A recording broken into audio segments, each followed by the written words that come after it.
Hello student, मैं नीतीश गुप्ता आपका पुनः अपने यूट्यूब चैनल में स्वागत करता हूं। आज हम डिस्कस करने जा रहे हैं ध्वनि तरंगे अनुदैर्ध्य तरंगे हैं। तो सबसे पहले दो प्रकार की वेव्स होती हैं जिनके बारे में हम डिस्कस करेंगे। सबसे पहली होती हैं अनुप्रस्थ तरंगे, जिसे ट्रांसवर्स वेव्स कहते हैं। ट्रांसवर्स वेव क्या होती हैं? ये मैंने आपको फिगर बनाया हुआ है, चित्र बनाया हुआ है। उससे पहले मैं आपको स्टेटमेंट बताने से पहले मैं समझाने प्रयास कर रहा हूं।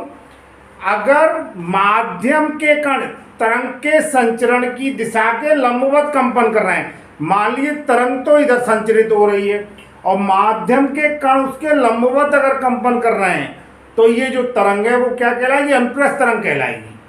तो मैंने लिखा हुआ है, यदि तरंग के संचरित होने पर माध्यम के कण तरंग के चलने की दिशा के लंबवत कंपन करते हैं तो तरंग अनुप्रस्थ तरंग कहलाती है। चित्र में भी मैंने आपको बताया हुआ है, मान लीजिए ये तो तरंग के चलने की दिशा है और माध्यम के कण इसके ऊपर नीचे कंपन कर रहे हैं। जैसे मैं आपको उदाहरण भी बता दे रहा हूं, एक जल है तालाब में शांत, उसमें आप कंकड़ मार रहे हैं, तो कंकड़ मारने पर आपने देखा हो जहां पर कंकड़ मारेंगे वहां पर तो गड्ढा उत्पन्न होगा और उसके बाद उसमें हलचल या विक्षोभ उत्पन्न होता है, डिस्टर्बेंस उत्पन्न होता है, जिन्हें तरंग कहते हैं। और उस समय क्या होगा? उस समय श्रृंग और गर्भ, जिसे हम क्रेस्ट और ट्रफ कहते हैं, अधिकतम वाली कंडीशन को श्रृंग कहते हैं, क्रेस्ट कहते हैं, और न्यूनतम वाली जो कंडीशन है उसे गर्भ या ट्रफ कहते हैं। तो ये जो कंडीशन है मैंने आपको बताई, ये किसके लिए? अनुप्रस्थ तरंगों के लिए। एक बार पुनः मैं रिपीट कर रहा हूं, यदि माध्यम के कण तरंग के संचरण की दिशा के लंबवत कंपन कर रहे हैं तो इस प्रकार की तरंगे कैसी हैं? अनुप्रस्थ तरंगे हैं। दूसरी प्रकार की जो तरंगे हैं जिन्हें हम लॉन्गिट्यूडनल वेव्स कहते हैं, अनुदैर्ध्य तरंगे।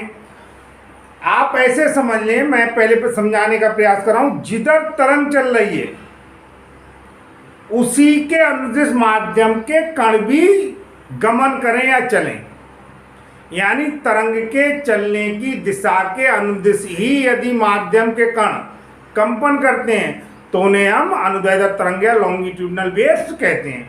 देखिए, यदि तरंग के संचरित होने पर माध्यम के कण तरंग के चलने की दिशा के अनुदिश ही कंपन करते हैं तो तरंग अनुदैर्ध्य तरंग कहलाती है।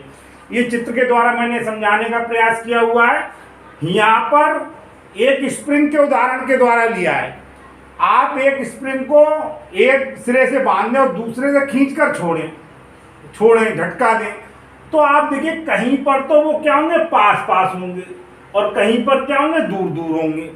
तो जहां पर पास पास होंगे, माध्यम के कणों की बात करें तो वहां तो संपीड़न की अवस्था होगी, कंप्रेशन जिन्हें कहते हैं, और जहां पर दूर दूर होंगे वहां पर क्या होगा? रेरफेक्शन की कंडीशन होगी। तो ध्वनि तरंगे हैं, ध्वनि तरंगे अनुदैर्ध्य तरंगों के रूप में चलती हैं। ध्वनि तरंगों का जो संचरण होता है वो संपीड़न तथा विरलन के रूप में होता है।